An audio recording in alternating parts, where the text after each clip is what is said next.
It was a beautiful day to go to prison.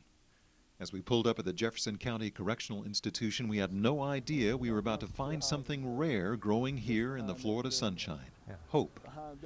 The big guy who'd asked me to do his job is Sergeant Gary Williams, a correctional officer at the prison. Getting into this place is almost as hard as getting out. I need to take anything off? Gary and even the warden go through the metal detector. Ready? Yeah, I think I'm ready to go. I was going into something like a small city behind a fence where everyone wears blue. We have inmates here from everything from check fraud to murder. We treat them all the same. Surprisingly, those who have killed now live, eat, play, learn, and worship right alongside everyone else. The prison has its own chapel and chaplain close by, but the threat of violence is also near. That's why inmates are spot checked for weapons.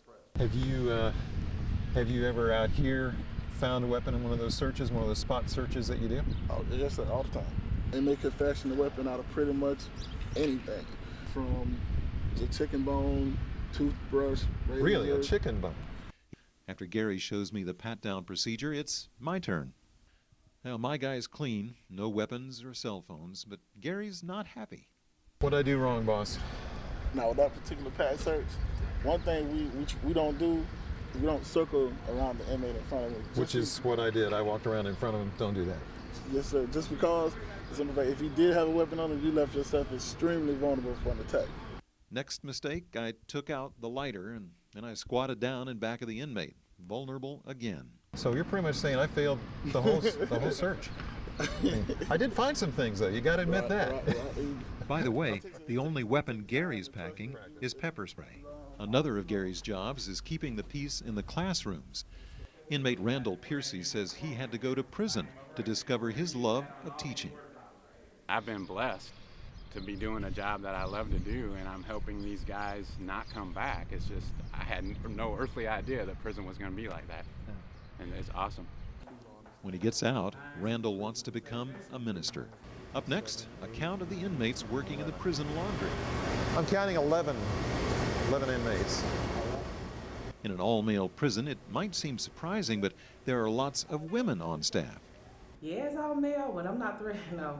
I'm good. Speaking of threats, how about that prison food? One of Gary's jobs is to monitor the amount of food given inmates. Looks like we got some beef in there. Looks pretty good to me. Some collard greens. But looks can be deceiving. Let's just say the cookie was great, but someone should be arrested for what they did to those collard greens. Warden Chris Landrum says prison philosophies have changed a lot over the years, so that now the focus is more on rehabilitation. 80% of them will be back in our society, and that's who our children will be at the restaurant sitting by and those kind of things. So it behooves us to try to make them better people. Landrum says he firmly believes that will only happen if inmates find God behind bars. One prisoner doing 20 years for armed robbery and kidnapping says that is just what's happened to him here. And now William Wallace is trying to set an example for his 13-year-old son. He's in a place right now where he's searching for that identity, and I'm trying to help instill certain morals in him, and so he wouldn't come down this road.